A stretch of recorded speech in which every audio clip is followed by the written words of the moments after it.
Hi, I'm Jake, and I've been drawing Pokemon since I was 7 years old. It's been a long time no see, so thanks for sticking around, and hi if you're new here. Sorry for the radio silence for the last 2 weeks. We just moved house, it's been Christmas and New Year's, and having a 10-month-old is quite hard. So dad and husband life comes first, but I still want to carry on with my hobby of making Fakemon art. So in this video, we're going to be doing the random sprite generator challenge again, and I'm going to be doing a part 2 to the early root Fakemon. We're going to be making an early electric rodent and an early grass type, as well as some extra Pokemon. So stick around to the end if you'd like to see that. On a side note, one of my New Year's resolutions is to keep up with this channel. So if you've got any ideas of what you'd like to see in the future, let me know. I've got some collabs planned for this year, I've got some more Fakemon for the Iopa region, and more Pokemon drawing challenges. So subscribe, like, comment if you want to see all of that. I'm actually recording this voiceover months after I picked and drew some of these Fakemon, so this is a bit weird for me. I picked these two sprites to work together because the colour scheme ran throughout, and I wanted to make them into the electric rodent of the region. Those long grey pixels inspired me to make ears, and the singular green pixel between them I thought could represent an electric current running between the two ears. I drew an alternative design, sticking a bit more true to how the pixel actually looked, with a much fatter body, but I thought that I could interpret it as a slender body with a bigger head. Introducing Genobit, the techno pet Pokemon. Genobit hop in a rhythmic, almost mechanical way. There is a constant electrical current flowing between its ears, which trainers need to be careful to avoid. It's an electric and steel type with the ability static. I'm really not good at naming Pokemon, so its name is a combination of generator and rabbit. One of the things that attracted me to this sprite was the fact that the presumed head wasn't connected to the body. I thought I could use this as an opportunity to tie it into its pre-evolution. Instead of the current flowing between its ears, it flows between its head and its neck, and it bobs around like a bobblehead. One of the challenges for this sprite is the fact that two of the colours must have been very similar. I set the generator up to give me 3 colours to work with, but in this case I just had to make do. This is Hairnetic, the techno pet Pokemon. Hairnetic's head is connected to its body through strong electromagnetic waves. Somehow, despite this, it still functions as if it were connected physically. Children love this Pokemon thanks to its playful nature. It's an electric and steel type with the ability Magnet Pull. If you hadn't guessed, its name is a combination of hair and magnetic. I'm actually quite surprised at how well I managed to tie these two sprites together. Who'd have thought you'd get robotic, electromagnetic bunnies from these two? Next up is a 3-stage Pokemon line. Or is it 2-stage? I can never understand that. Is the first stage stage 1, or is it basic? I think it's a 2-stage evolution line. Anyway, I found these 3 sprites which had the same colours and also all reminded me of frogs. I really struggled with the first sprite though. I wanted it to be on all 4s at first, but I just couldn't get it to look right. I even played around with the symmetry tool, but it didn't work, and I was worried it looked too close to Mudkip. And that's when I overlaid this design and I thought, I need to keep this as a small stocky boy. Some of the pixels in the later evolution sprites reminded me of boxing gloves and boxing gear, so I knew I needed to make it the fighting type and to link that in, so I gave it little shorts and little boxing gloves. So this is Rublet, the rubber frog Pokemon. Its body is made of a rubbery membrane, which it's able to inflate. This allows it to enlarge parts of its body for both attack and defense purposes. It would be a pure fighting type with the ability Huge Power. Its name is a play on the word ribbit mixed in with rubber.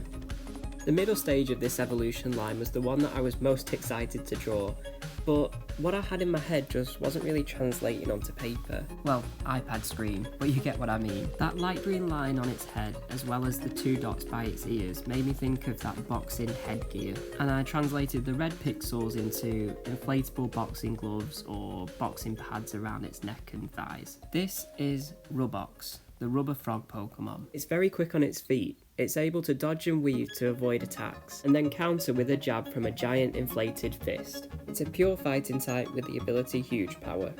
Its name is a combination of rubber and box. How very original of me. I think that the final sprite for this evolution line looked the most like a humanoid frog. With all those red and light blue pixels, I wanted to make them into balloons or inflatable sacks. I used that symmetry tool in Procreate to make the balloons or the air sacs look right, and then I just played around with some of its proportions, making sure that its arms were long enough and that its legs were short enough. I wanted the design to feel like an agile boxer, which is why I tried to keep it quite skinny with bigger muscles on top. I included some of the missing or black pixels in the design. I thought that they would work well as bands on its arms and its waist to kind of represent bandages. Introducing Riboxaloon, the rubber frog Pokemon. The combination of their light bodies and inflated air sacs makes them incredibly agile.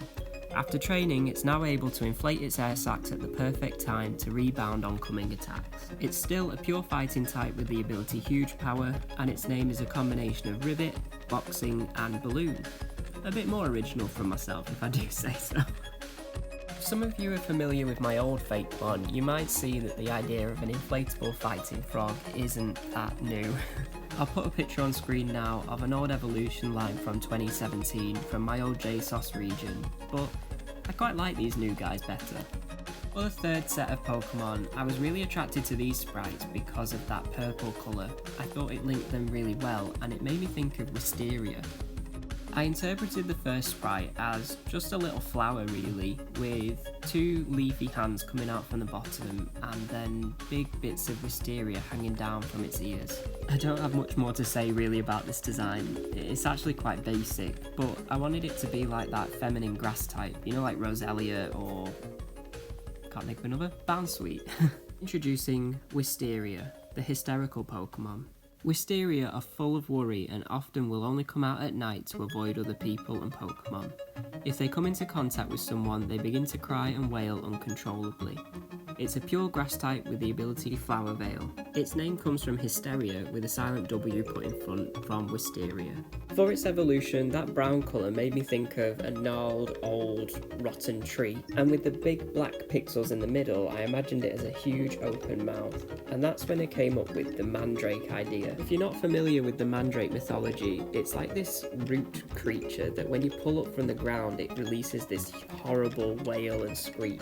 This is one of those occasions where I designed this evolution before its pre-evolution and tried to tie in those themes of the mandrake, the crying, the screaming. Really hard to tell, but there's like a mossy colour in the sprite which I thought worked perfectly for that old tree aesthetic. This is Wistrake, the wailing tree Pokemon. Wistrake live a lonely life deep in the swamps and forests. They are avoided by all people and Pokemon due to the horrific sounds that come out from its mouth. Despite this, the flowers that grow on its body are some of the most beautiful in the region. It's a grass and dark type Pokemon with the ability Flower Veil. I'm actually super happy with how these two turned out, and I think the theme and the lore behind the Pokemon that I came up with really ties the two together, potentially much more than their visual aesthetic, apart from sharing those similar purple coloured flowers. And the final sprite of the video is one that I've been really excited to draw since I started this challenge. I imagine this guy to be a little imp or fairy that you'd find deep in a forest. Be like one of the rarest encounters on the early routes, kind of like how rare Pikachu was in Viridian Forest or Ralts was in Hoenn. So for the first take, I tried to just draw what was in my head, this little imp or elf that was hiding deep in the forest, but I really didn't like it. So I'd overlaid my design on top of the sprite to give me that short and stocky, impish feel. And let's face it, all of us know that this second design is much better than the first. I like the idea that the ears are hiding those devil horns behind it, and that can be a reference to its playful or trickster personality that will come through in its Pokedex entry. Now I'm watching it back, the green really reminds me of the aliens from Toy Story. I guess it could be an alien, but I went with the elf vibes. Introducing Kodama, the forest trickster Pokemon. Legends say that there's only one Kodama per forest. They are linked to the health of the woodlands around them. Their playful tricks create energy that the plant life around it feeds off. They're a fairy/dark type with a prankster ability. Its name comes from a mix from kodama and imp, kodama being the Japanese word for a nature spirit. So there we have it, 8 more Fakemon made from randomly generated sprites. They're all very green, aren't they? Next time I'll have to choose some more varied colours. Thank you all so much if you got this far in the video, I really appreciate it, and I would like if you drop a comment and a like or even a subscription, it would really help me out. I've got a lot of big plans for 2025, so hopefully you can join me on the journey. We've got 2 big collabs planned, I've got more randomly generated sprite Fakemon and more Fakemon for the Iopa region. That being said, I think the uploads are going to be twice a week. No, they're not. They're going to be fortnightly, I mean. I just want to take my time and I want to make sure that I'm putting out good quality Fakemon instead of just rushing. I've got a lot on in my personal life with moving house and having a baby and stuff, so I don't want to get burnt out and view these videos as a chore rather than a fun hobby. So with that being said, thanks for watching another video and I'll see you next time. Bye!